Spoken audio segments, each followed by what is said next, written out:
ഈ K V Santhosh Kumar എന്ന SI-യുടെ കാര്യം കഷ്ടമാണ്.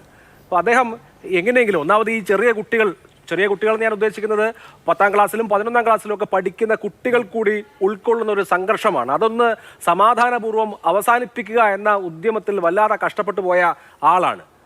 ഇവിടെ ഇപ്പോൾ ഞങ്ങൾ തീരുമാനിക്കും, ഞങ്ങൾ പറയുന്നത് പോലെ നിങ്ങൾ ചെയ്താൽ മതി എന്ന് വിശ്വസിക്കുന്ന, എന്ന് ആക്രോശിക്കുന്ന ഒരു സംഘത്തിൻ്റെ അകത്ത് പെട്ടുപോവുകയാണ്.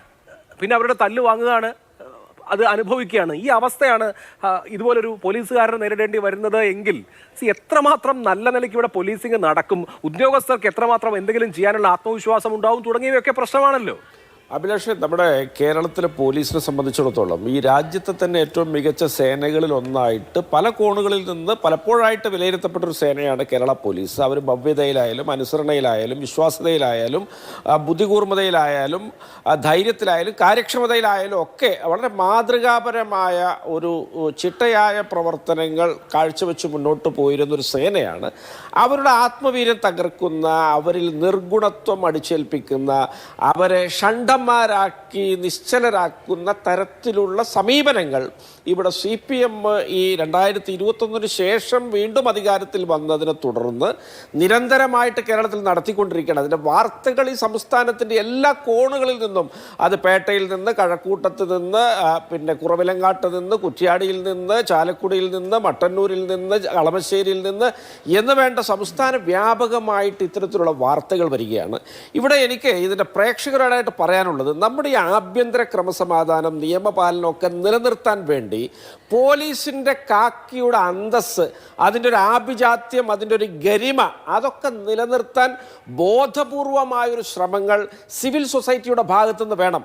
പോലീസ് തന്നെ ഒന്നിനും കൊള്ളരുതാത്തവരായി, അടിയേറ്റ് വീഴുന്നവരായി, രാഷ്ട്രീയക്കാരുടെ ചട്ടുകമായി, വിശ്വാസ്യതയില്ലാത്തതായി മാറുമ്പോൾ അവരെ സംബന്ധിച്ചിടത്തോളം ഇവിടെ ഒരു നിയമപാലനം സാധിക്കാത്തൊരവസ്ഥ വരും. അത്തരത്തിൽ തങ്ങളുടെ ഒരു സ്വയംഭരണത്തിൻ്റെ ഇരകളാക്കി, തങ്ങളുടെ ഒരു ചോറ്റുപട്ടാളമാക്കിയൊക്കെ പോലീസിനെ മാറ്റിപ്പോവുക എന്ന് പറയുന്നത് അതൊക്കെ എത്രമാത്രം ജനാധിപത്യ വിരുദ്ധമാണ്, അതൊക്കെ അപരിഷ്കൃതമാണ്, അതൊക്കെ പ്രാകൃതമാണ് എന്ന് CPM തിരിച്ചറിയണം. അല്ലെങ്കിൽ അവർക്ക് ആ ബോധമുണ്ടാക്കാനുള്ള മുന്നറിയിപ്പുകൾ ജനങ്ങളുടെ ഭാഗത്ത് നിന്ന് അടിയന്തരമായിട്ട് ഉണ്ടാകുമെന്നുള്ള കാര്യത്തിൽ യാതൊരു തർക്കവുമില്ല. കാരണം പോലീസിനെ സംബന്ധിച്ച് നമ്മൾ ഉത്തരേന്ത്യൻ പോലീസിനെയൊക്കെ ഒരുപാട് പരിഹസിക്കുകയും വിമർശിക്കുകയും അവരുടെ പല കാഴ്ചകളെയൊക്കെ നമ്മൾ ആഘോഷിക്കുകയൊക്കെ ചെയ്യാറുണ്ട്. പക്ഷെ കേരളത്തിലെ പോലീസിനെ സംബന്ധിച്ചിടത്തോളം നമ്മൾ ഒരു സ്വയം അഭിമാനിക്കാറുണ്ട് പലപ്പോഴും.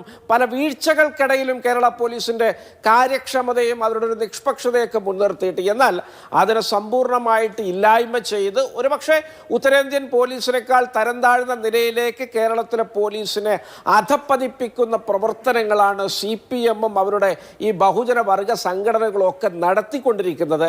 അവരുടെ ഈ അഹങ്കാരം, ഈ തുടർഭരണത്തിൻ്റെ ഒരു അധികാര പ്രമത്തത, അവർക്ക് അതിൻ്റെ അന്ധത ബാധിച്ചതിൽ അവർ അഭിരമിക്കുകയാണ് എന്നുള്ളതിൻ്റെ വലിയ തെളിവാണ്. നേരത്തെ ഇവിടെ ചൂണ്ടിക്കാട്ടിയല്ലോ, പിന്നെ പോലീസുകാർ ഹെൽമറ്റ് ഇല്ലാത്തതിന് ഫൈൻ ചുമത്തിയൊരു സംഭവം പേട്ട പോലീസ് സ്റ്റേഷനിൽ. ആ പോലീസുകാരെ സ്ഥലം മാറ്റുകയാണെന്ന് ആഭ്യന്തര മന്ത്രാലയം ചെയ്തത്. ആ പോലീസിനെ തെറി പറയാൻ മുന്നിൽ നിന്ന് അവിടുത്തെ ജോയിയെയാണ് ഇപ്പോൾ ആറ്റിങ്ങലിലെ ലോക്സഭാ സ്ഥാനാർത്ഥിയായിട്ട് CPM പുനരവതരിപ്പിക്കുന്നത്.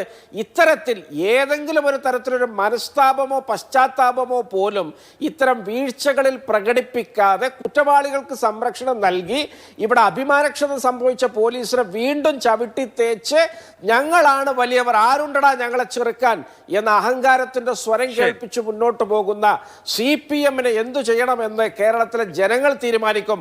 അവർക്കതിനുള്ള ജനാധിപത്യ ഉത്ബുദ്ധതയും രാഷ്ട്രീയ പ്രബുദ്ധതയും ഉണ്ട് എന്ന് സദയം ഇവിടുത്തെ CPM-മാരും അവരുടെ നേതൃത്വവും ഭരണക്കാരും ഒക്കെ മനസ്സിലാക്കണമെന്ന് മാത്രമാണ് എനിക്ക് പറയാനുള്ളത്. പോലീസിനെ നിർവീര്യമാക്കുന്നത് നമ്മുടെ അടിസ്ഥാനപരമായിട്ട് സമൂഹത്തിൻ്റെ വലിയ തകർച്ചയിലേക്കും അധപ്പതനത്തിലേക്കും നയിക്കാൻ ഉതകുന്ന ഒന്നാണ് എന്നുള്ളത് ഒരു യാഥാർത്ഥ്യമാണ്. അത് ഭരണക്കാർ കൃത്യമായി തിരിച്ചറിയേണ്ടതുണ്ട്. അല്ലാത്ത പക്ഷം ഇത് വലിയ ദുരന്തമായി കലാശിക്കുമെന്ന കാര്യത്തിൽ തർക്കമില്ല. അഭിലാഷ്, ഓക്കെ.